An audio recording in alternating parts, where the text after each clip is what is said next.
Hello नमस्कार दोस्तों, कैसे हैं आप। मैं आपका स्वागत करता हूं अपनी यूट्यूब चैनल MS स्टडी 9560 पर। तो दोस्तों, हम हिंदी व्याकरण को स्टार्ट किया था, जो कि UPSI और वर्ग 3 में आने वाले एग्ज़ाम को अपन ने टारगेट करके स्टार्ट किया था, जिसमें हमने कई सारे टॉपिक पढ़े हैं और बहुत सारे कमेंट आ रहे थे कि सर संधि वाला टॉपिक पढ़ा दीजिए, संधि वाला टॉपिक पढ़ा दीजिए। तो आज मैं संधि को ही पढ़ाने वाला हूँ। संधि क्या होती है? देखिए, दो वर्णों के योग से होने वाले विकार को क्या कहती है? संधि कहती है। कोई भी दो वर्ण मिलेंगे, दो वर्ण या दो अक्षरों के मेल को संधि कहते हैं, और दो शब्दों के मेल को समास कहते हैं। समास को अपन पढ़ चुके हैं और मैंने बताया था शब्द निर्माण की 4 इकाइयाँ होती हैं। शब्द निर्माण की कितनी इकाइयाँ होती है? शब्द निर्माण की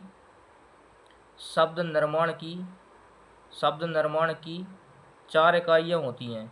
4 इकाइयाँ होती हैं। शब्द निर्माण की 4 इकाइयाँ होती है। चारों इकाइयों की अपन बात करें, पहली कौन सी थी? संधि। पहली जो इकाई होती है संधि, दूसरी इकाई होती है समास, संधि समास उपसर्ग, संधि समास उपसर्ग और प्रत्यय। संधि समास उपसर्ग प्रत्यय, ये इसकी 4 इकाइयाँ होती हैं शब्द निर्माण की। यदि कोई अपन शब्द बनाना है तो इन चारों के योग से ही शब्द बनेगा। कोई भी शब्द बनाएंगे अपन तो संधि समास उपसर्ग और प्रत्यय, जिसमें से मैंने आपको समास पढ़ा ही दिया है, उपसर्ग कल ही खत्म किया है, और आज अपन करने वाले हैं संधि को स्टार्ट। तो संधि को बहुत ही बेहतरीन तरीके से बताऊंगा मैं आपको। देखिए, संधि होता क्या है? संधि का जो शाब्दिक अर्थ होता है ना, संधि का शाब्दिक अर्थ,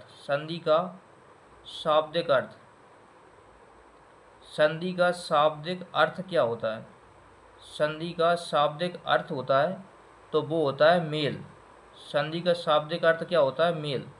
तो याद रखना, संधि का शाब्दिक अर्थ क्या होता है? मेल होता है संधि का शाब्दिक अर्थ। संधि कितने प्रकार की होती हैं सर? संधि 3 प्रकार की होती हैं। संधि कितने प्रकार की होती हैं? संधि 3 प्रकार की होती हैं। और वर्णों का योग कितने प्रकार से होता है? तो 6 प्रकार से होता है। तो मैं आपको आज बता दूं। देख, संधि प्रकार देखते हैं अपन पहले। तो संधि संधि के संधि के प्रकार संधि के प्रकार कितने होते हैं? तो संधि के प्रकार 3 होते हैं। कौन कौन से होते हैं? तो 3 संधि होती है। एक तो होती है स्वर संधि। पहली होती है स्वर संधि, दूसरी होती है व्यंजन संधि, और तीसरी जो होती है वो होती है विसर्ग संधि।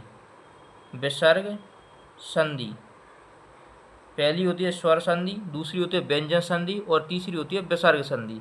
तो जिसमें पहली जो संधि आती है ना, वो होती है कौन सी संधि? स्वर संधि। तो स्वर संधि में क्या होता है? वर्णों का योग होता है। स्वर संधि में वर्णों का योग, व्यंजन में भी वर्णों का योग, विसर्ग में भी वर्णों का योग।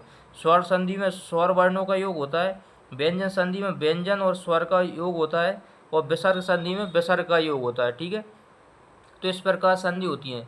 तो अपन देखते हैं संधि के कितने प्रकार हो गए? 3 प्रकार। तो जिसमें अपन पहली जो संधि है ना, पहली संधि नंबर 1, 2 और 3, ये तीनों में से अपन पहली जो संधि है वो करते हैं अपन स्वर संधि को स्टार्ट। तो चलिए स्वर संधि को करते हैं अपन स्टार्ट। हेडिंग डालते हैं स्वर संधि। पहली जो संधि कौन सी है? पहली जो संधि है स्वर संधि। तो स्वर संधि डालते हैं अपन हेडिंग, और इसकी कुछ अपन परिभाषा लिखती है। दो स्वरों के योग से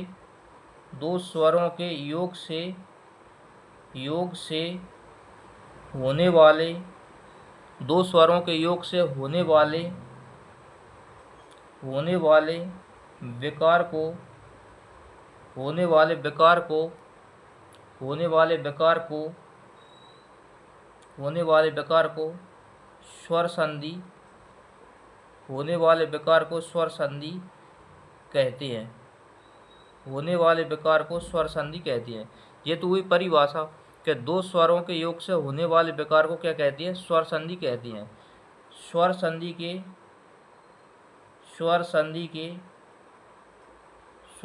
के मुख्य रूप से या मुख्य भेद, स्वर संधि के मुख्य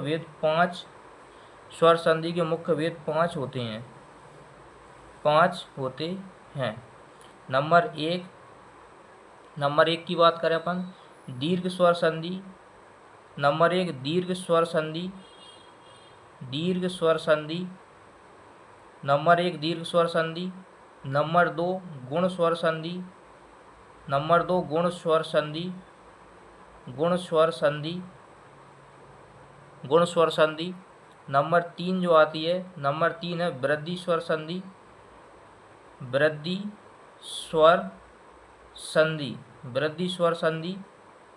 नंबर 3 वृद्धि स्वर संधि। नंबर 4 जो आती है, नंबर 4 इयण स्वर संधि, नंबर 4 इयण स्वर, नंबर 4 इयण स्वर संधि। और नंबर 5 पे जो आती है अयादि स्वर संधि, नंबर 5 आती है अयादि, अयादि स्वर, अयादि स्वर संधि। नंबर 5 जो आती है अयादि स्वर संधि। तो देखिए ये होती है संधि के 5 प्रकार। अपन ने पहले क्या दिया था, सबसे पहले अपन ने क्या देखा, शब्द निर्माण की। देखिए पहले शुरू से बताता हूँ मैं आपको। संधि देखिए अपन ने, तो देख संधि अच्छे ध्यान से पढ़ना कि ऐसा कोई भी एग्जाम नहीं है जिसमें संधि, यदि हिंदी व्याकरण पूछी जा रही तो उसमें संधि से क्वेश्चन ना आए। संधि बहुत ही इंपॉर्टेंट टॉपिक है और संधि से हर एग्जाम में क्वेश्चन आता है जिसमें यदि हिंदी व्याकरण पूछी जा रही है तो देखिए संधि की परिभाषा देखते हैं। 2 वर्णों के योग से होने वाले विकार को संधि कहती है। शब्द निर्माण की 4 इकाइयाँ होती हैं। कौन कौन सी होती है, संधि, समास, उपसर्ग, प्रत्यय। तो संधि पहली इकाई होती है, दूसरी समास, उपसर्ग और प्रत्यय। तो उपसर्ग, समास और उपसर्ग मैंने पढ़ाई दिए, आज संधि को पढ़ रहे हैं और फिर प्रत्यय अपन पढ़ेंगे। और संधि का शाब्दिक अर्थ होता है मेल। पूछा जाता है संधि का शाब्दिक अर्थ क्या होता है, तो संधि का शाब्दिक अर्थ होता है मेल। और संधि का विलोम पूछा जाए, संधि का विलोम क्या होता है, संधि का विलोम क्या होता है, संधि का विलोम होता है, संधि का विलोम विच्छेद हो जाएगा, क्योंकि संधि मिल रही है और विच्छेद मतलब बिछड़ रहे हैं। फिर इसके बाद देखते हैं संधि के प्रकार। संधि कितने प्रकार की होती है, तो संधि 3 प्रकार की होती है, स्वर संधि, व्यंजन संधि और विसर्ग संधि। जिसमें से अपन ने पहला देखा स्वर संधि। तो स्वर संधि अपन ने देखी, तो स्वर संधि की परिभाषा 2 स्वरों के योग से होने वाले विकार को स्वर संधि कहती है। स्वर संधि के मुख्य भेद 5 होते हैं। तो मुख्य भेद 5 होते हैं, उन 5 भेदों की अपन ने बात करी। दीर्घ स्वर संधि, गुण स्वर संधि, वृद्धि स्वर संधि, यण स्वर संधि और अयादि स्वर संधि। इस वीडियो में, वीडियो के लास्ट में आपको जो 5 जो संधि बताई ना, दीर्घ, स्वर, गुण, वृद्धि, यण, अयादि, इन 5 की बहुत शानदार ट्रिक बताऊंगा, जो कि आप 5 सेकंड नहीं 2 सेकंड में पहचान लोगे कि कौन सी संधि का उदाहरण है, कौन सी संधि का जो विकसित किया है, कौन सी संधि का उदाहरण। मात्र 2 सेकंड में आप देख के ही पहचान लोगे। तो वीडियो को बिल्कुल लास्ट तक ध्यान से देखना, स्किप मत करना बिल्कुल भी। तो अपन पहली पढ़ते हैं दीर्घ स्वर संधि। यदि मैं आपको अभी ट्रिक बता दूंगा ना, तो आप बेसिक से मतलब भटक जाओगे। इसलिए मैं आपको अभी ट्रिक नहीं बता रहा हूँ, पहले बेसिक पढ़ा दूँ, फिर इसके बाद आपको ट्रिक बताऊंगा। तो देखिए पहले अपन देखते हैं, पहली जो संधि है ना, स्वर संधि के अंतर्गत जो पहली आती है वो है दीर्घ स्वर संधि। दीर्घ स्वर संधि, दीर्घ स्वर संधि अपन पहली जो संधि आती है वो है दीर्घ स्वर संधि। तो दीर्घ स्वर संधि की अपन कुछ परिभाषा देखती हैं। जब 2 सवर्णों का, सवर्ण, जब 2 सवर्ण ह्रस्व स्वर हो, या तो क्या ह्रस्व हो, ह्रस्व या दीर्घ, ह्रस्व या दीर्घ स्वरों का, ह्रस्व या दीर्घ स्वरों का, स्वरों का मेल, ह्रस्व या दीर्घ स्वरों का मेल होता है, ह्रस्व या दीर्घ स्वरों का मेल होता है, तो ये होता है तो वे दीर्घ, तो वे दीर्घ सवर्ण, दीर्घ सवर्ण स्वर बन जाते हैं, दीर्घ सवर्ण स्वर बन जाते हैं। इसे ही दीर्घ स्वर संधि कहते हैं, दीर्घ स्वर संधि कहते हैं। तो देखिए इसकी परिभाषा लिखी अपन ने, जब 2 सवर्णों को ह्रस्व या दीर्घ स्वरों का मेल होता है तो वे दीर्घ सवर्ण स्वर बन जाते हैं। तो इसे ही अपन क्या बोलते हैं, दीर्घ स्वर संधि कहते हैं। ठीक है, अब देखिए ये तो परिभाषा हुई, परिभाषा ज़्यादा काम की नहीं है कि वो संधि की परिभाषा काम की है। अब इसमें अपन एक सूत्र देखते हैं। जैसे देखिए इसमें क्या होगा, छोटा आ या बड़ा आ का मेल, बड़ा आ का मेल किससे होगा, या तो बड़े आ से हो जाएगा जिन दोनों का मेल, या फिर किससे हो जाएगा, छोटे आ से होगा इनका मेल। जब छोटे आ का मेल या तो बड़े आ से हो, या छोटे आ का मेल छोटे आ से हो, या बड़े आ का मेल बड़े आ से हो, या बड़ा आ का मेल छोटे आ से हो, तो जो परिवर्तन होगा ना वो क्या बनेगा, बड़ा आ बनेगा। इसके अलावा छोटी ई या बड़ी ई का मेल, छोटी ई या बड़ी ई का मेल छोटी ई से हो या फिर बड़ी ई से हो, या तो छोटी ई का मेल छोटी से हो जाए, या छोटी ई का मेल बड़ी से हो जाए, या बड़ी ई का मेल छोटी से हो जाए, या बड़ी ई का मेल बड़ी से हो जाए, तो जो बनेगा क्या बनेगा, फाइनल बड़ी ई बनेगी। इसके अलावा छोटी ऊ, छोटा ऊ या बड़ा ऊ का मेल छोटा ऊ या बड़ा ऊ से हो जाए, छोटा ऊ का मेल या तो छोटा ऊ से हो जाए, या छोटा ऊ का मेल बड़ा ऊ से हो जाए, या बड़ा ऊ का मेल छोटा ऊ से हो जाए, या बड़ा ऊ का मेल बड़ा ऊ से हो जाए, तो जो फाइनल रिजल्ट बनेगा वो क्या बनेगा, बड़ा ऊ बनेगा। इसके अलावा एक और रहता है, जैसे री का मेल यदि री से ही होता है तो क्या बनता है, री ही बनता है, बड़ी री बन जाता है, बड़ी री। लेकिन जो बड़ी री है ना वो संस्कृत में यूज होता है, हिंदी में छोटी री का ही प्रयोग करती हैं। तो देखिए अपन इसके एग्जाम्पल देखते हैं अब कैसा क्या होता है। तो देखिए इसके एग्जाम्पल क्या हो सकती हैं, एग्जाम्पल उदाहरण देखते हैं अपन। जैसे एक शब्द लिखा परम, परम प्लस अणु, परम प्लस अणु लिखते हैं अपन। तो परम प्लस अणु को जब अपन जोड़ेंगे किस तरह से जोड़ते हैं, लास्ट जो पहला शब्द दिया है ना, पहला शब्द इसका लास्ट वाला अक्षर देखते हैं, और जो लास्ट वाला शब्द दिया है ना इसका पहला वाला अपन अक्षर देखेंगे। तो पहले पद का लास्ट अक्षर क्या है, म, और म में क्या लगा हुआ है, म में किसका मात्रा लगी है, तो छोटे आ की मात्रा लगी है, अपन ने छोटा आ निकाल लिया यहाँ से। लास्ट वाले शब्द में पहला अक्षर क्या आएगा, तो इसमें छोटा आ आएगा, ठीक है, छोटा आ ले लिया। तो छोटा आ और छोटे आ जब मिलेंगे तो क्या बन जाएंगे जी, बड़ा आ बना लेंगे, क्या बना लेंगे, बड़ा आ बना लेंगे।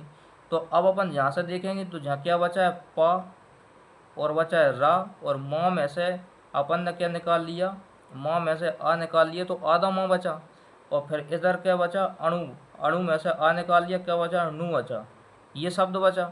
अब ये वाला जो बड़ा आ लिखा है ना, बड़े आ को अपन इसमें जोड़ेंगे तो कहाँ लगाएंगे, जहाँ लगाएंगे बीच में, तो जो बड़े आ की क्या लगती है, डंडा लगता है, तो बड़े आ का डंडा लगकर शब्द क्या बन गया, परमाणु, परमाणु क्या बन गया, अपना शब्द बन गया। और देखते हैं अपन जैसे परीक्षा, परीक्षा, परीक्षा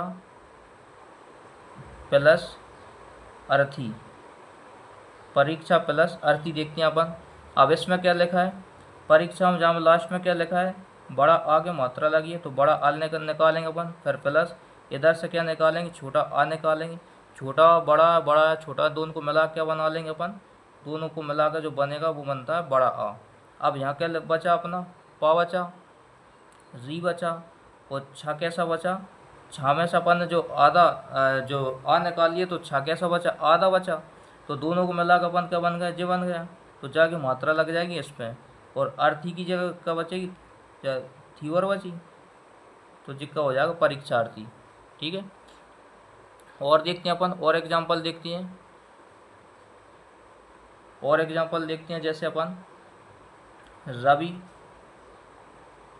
रवि प्लस इंद्र, रवि प्लस इंद्र एक शब्द है।